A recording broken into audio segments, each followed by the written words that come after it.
My ex-wife laughed when I announced my engagement. I, 38M, just experienced the most satisfying moment of karma I've ever witnessed.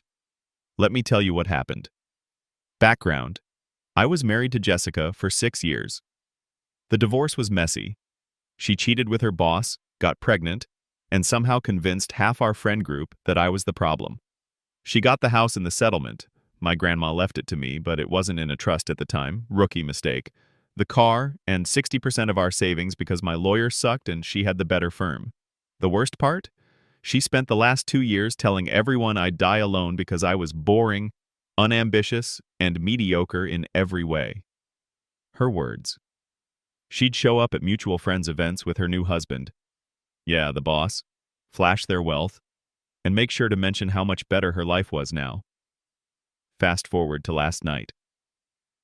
Our college friend Marcus threw his 40th birthday bash. I hadn't planned on going, but my fiancée Lydia convinced me it was time to face my past. Quick note about Lydia.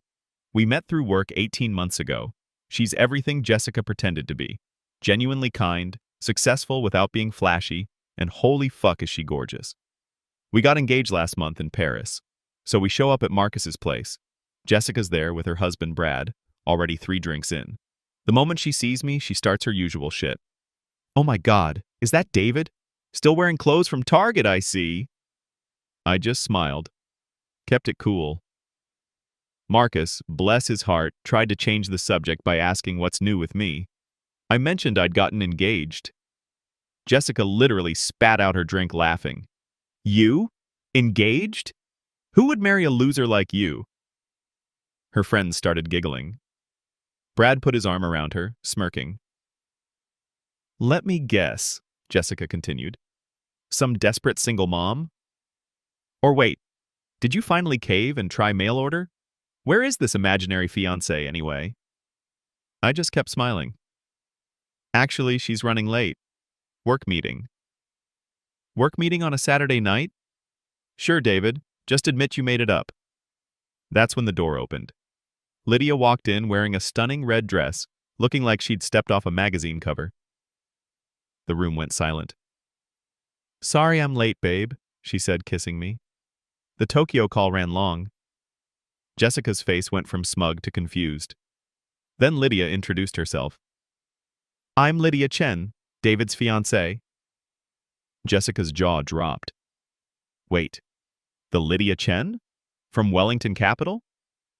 See, what Jessica didn't know was that Lydia is the youngest partner at Wellington Capital, the firm that had just completed the acquisition of Brad's company 3 weeks ago.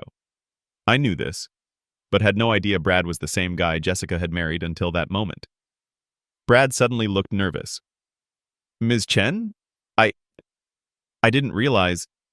Lydia looked at him curiously. Have we met? I'm Bradford Williams, Director of Operations at Tecton Solutions. Lydia's expression changed to recognition. Ah, yes. You're the one we flagged during due diligence. The embezzlement case. The room went dead silent. What embezzlement? Jessica squeaked. Lydia turned to me, confused. I quickly explained this was my ex-wife and her husband. Oh, Lydia said, understanding dawning. Well, this is awkward. Mr. Williams, you should expect a meeting with HR on Monday. We were planning to address the discrepancies in your expense reports. Jessica went pale. You can't do this. We have a mortgage, a lifestyle. Lydia raised an eyebrow. Perhaps you should have considered that before your husband used company funds for personal expenses. The party was dead silent. Everyone was watching this train wreck. Jessica turned to me, suddenly desperate. David, please. We were married for 6 years. Tell her to reconsider. I couldn't help but laugh. Like you reconsidered when you were screwing Brad in our bed? Or when you convinced the judge I was hiding assets? She actually had the audacity to cry. This is all your fault. You planned this. Actually, Lydia interjected, I had no idea who you or your husband were until right now. The acquisition completed 3 weeks ago, and we've been reviewing all executive expenses. Your husband's misconduct was already discovered. Then Jessica tried to rally her friends. Are you all just going to stand there while this bitch ruins my life? Her bestie Karen stepped forward. Jess is right. This is targeted harassment. But Marcus shut that down quick. The only harassment I see is what you've been doing to David for 2 years. Get out of my house. Both of you. They left in shame. The party continued, but the energy had completely shifted. People who'd avoided me for years suddenly wanted to catch up. But here's the thing that really got me. Lydia pulled me aside later and apologized. Said she didn't mean to make a scene at our friend's birthday. I just hugged her and said, "Are you kidding? This is the best gift anyone's ever given me." More updates coming. Apparently, Jessica's been blowing up social media, and the drama is just getting started. Edit. Just got a text from Marcus. Apparently, Jessica's been calling mutual friends all night trying to do damage control. This should be interesting. Update 1. Wow, okay. First off, thanks for all the support. Some of you asked for more details about what happened after, so here we go. After the party, Lydia filled me in on the details. Turns out Brad had been under investigation for 3 months, way before the acquisition was even announced. He'd been funneling company money through fake vendor accounts and charging personal expenses as client entertainment. We're talking $200K over 2 years. Lydia's firm was planning to handle it quietly with a termination and possible legal action, but after Saturday night's display, they decided to make an example of him. Monday morning, Brad was escorted out by security. Full walk of shame, box of personal items and everything. Someone from his department filmed it and it made its way to LinkedIn. Professional suicide. But Jessica's reaction is what really takes the cake. She's been on a social media rampage, posting these long rants about how I'm a master manipulator who orchestrated an elaborate revenge plot to destroy her happiness. She claimed I somehow convinced a gold-digging executive to seduce me just to ruin her life. The comments did not go the way she expected. Remember those mutual friends who believed her lies during the divorce? Turns out they'd been having doubts for a while. Her story started falling apart when 1. People remembered she was the one who cheated. 2. Brad's wife, yeah, he was married when they started their affair, commented with receipts. 3.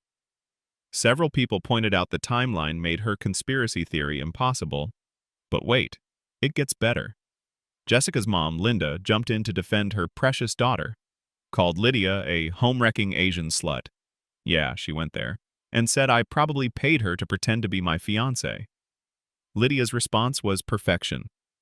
She posted, "Mrs. Thompson, I understand you're upset for your daughter. However, I'd like to clarify a few points. 1. I'm Taiwanese American, not that it matters. 2. My net worth is roughly 10x your daughter's. 3. I fell in love with David because he's kind, genuine, and has integrity, qualities apparently missing in your family. 4. Your racism is showing, and it's not a good look." Then she attached a screenshot of her Forbes 30 Under 30 profile from 3 years ago. Jessica's mom deleted her comments, but screenshots were already circulating. By Tuesday, Jessica was in full panic mode. She tried calling my office. I'm in software development now, much better job than when we were married. Reception told her I was unavailable. She called 15 times. Then she showed up at my workplace. Security had to escort her out while she screamed about how I ruined her life and stole her future. Someone recorded it. It's on TikTok now. My coworkers have been sending me memes all week. But here's the real kicker. Brad's wife, his actual wife, not Jessica, had been building a case against him for months. She knew about the affair but was waiting for the right moment. The embezzlement revelation was perfect timing. She filed for divorce Tuesday afternoon, using his professional misconduct as leverage. Jessica's now facing an unemployed boyfriend, a mortgage she can't afford alone, a reputation in tatters, potential legal issues. Brad's wife is considering naming her in the divorce. Meanwhile, Lydia and I are planning our wedding. Small ceremony, close friends only. Jessica is obviously not invited. Life comes at you fast, doesn't it? Edit. My lawyer just called. Apparently, there might be grounds to revisit the divorce settlement since Jessica hid assets during our divorce. Remember that house she got? Turns out she knew it was meant to be in a trust for me, but convinced the judge it was marital property. Karma's not done yet. Update 2. The drama continues. and Jessica just keeps digging herself deeper. After getting banned from my office building, she went on a Facebook rampage. Posted our old wedding photos with captions like, "Remember when he promised forever?" and "Before he became a monster." Plot twist. Her own friends started calling her out. Turns out, people were tired of her victim act. Comments like, "Jess, you cheated on him. Didn't you brag about taking his grandmother's house? Girl, you're married to the man you cheated with. Move on." Then Karen, remember her? Jessica's bestie, tried to organize a protest outside Lydia's office. She created a Facebook event called Stand Against Corporate Bullying. 3 people RSVP'd. One was Jessica's mom. They actually showed up at Wellington Capitol with homemade signs. Security called the police before they even made it to the lobby. Karen was arrested for trespassing and disturbing the peace. Jessica filmed the whole thing, thinking it would make Lydia look bad. Instead, she accidentally live-streamed Karen shouting racial slurs at the security guard, who happened to be Asian American. The video went viral for all the wrong reasons. Karen's employer saw it. She was fired by end of day. But the best part? Brad tried to use the chaos to negotiate a better severance package. He threatened to sue for wrongful termination. Wellington's legal team responded by filing criminal charges for embezzlement. Turns out, they have evidence of him stealing client data too. He's looking at actual jail time. Jessica's response? She started a GoFundMe to fight corporate oppression. It raised $45 from 2 donors, her mom and aunt, before being taken down for violating terms of service. She's now living back with her parents. The house she stole from me is on the market. She can't afford it without Brad's income. Oh, and that trust fund issue I mentioned? My lawyer found evidence that Jessica's attorney knowingly submitted false documents during our divorce. The Bar Association is investigating. Sometimes the universe has a way of balancing things out. Next update will be after the wedding. Yes, we hired extra security. Final update. I promised y'all a final update after the wedding, and I saved the best for last. First, some quick updates. Brad was convicted of embezzlement. 18 months in minimum security. Jessica lost the house. Court ordered her to pay me restitution. Her divorce attorney was disbarred. She's working as a receptionist at a car dealership. Now, the wedding story. We kept it small, 50 guests at a beautiful vineyard. Since several guests still followed Jessica on social media, we told everyone it was an engagement party until the day of. Hired security with her photo. Despite our precautions, she found out. How? Her cousin, who wasn't invited but heard through family, told her mom, who told her. She showed up during the reception, drunk as hell, wearing, wait for it, her old wedding dress. The one from our wedding. Security stopped her at the entrance, but she was loud enough that everyone heard her screaming, "I object! This wedding is a sham! He's still in love with me!" Lydia, absolute queen that she is, walked right up to her. "Jessica, you're embarrassing yourself." "You stole my life!" "No, sweetie. I picked up what you threw away and made it better." Then my new mother-in-law, who'd heard all about Jessica, stepped forward. In perfect Mandarin, she said something that made Lydia laugh out loud. Lydia translated for everyone. "My mom says you look like a ghost who can't find peace. She's offering to burn some paper money for you to move on." The guests lost it. Even the security guards were trying not to laugh. Jessica tried to lunge at Lydia but slipped in her drunk state and face-planted into a flower arrangement. The photographer, bless him, caught the whole thing. "We're considering it for our Christmas card." Police were called. Jessica was arrested for trespassing and public intoxication. Her mugshot showed mascara running down her face and flowers still in her hair. Her parents had to bail her out. Last I heard, they've cut her off financially, and she's in court-mandated therapy. As for me and Lydia, we honeymooned in Bali. She's pregnant with twins. I got promoted to chief technical officer at my company. Life is good.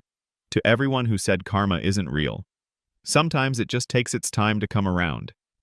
And when it does, it's beautiful. Thanks for following this wild ride.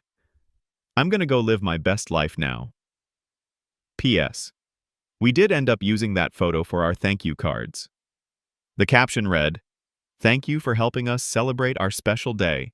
Even the uninvited guests made it memorable." Jessica blocked us both after seeing it. I call that a wedding gift. Edit. And yes, I got my grandmother's house back. The court ruled in my favor after Jessica's lawyer was disbarred. Full circle.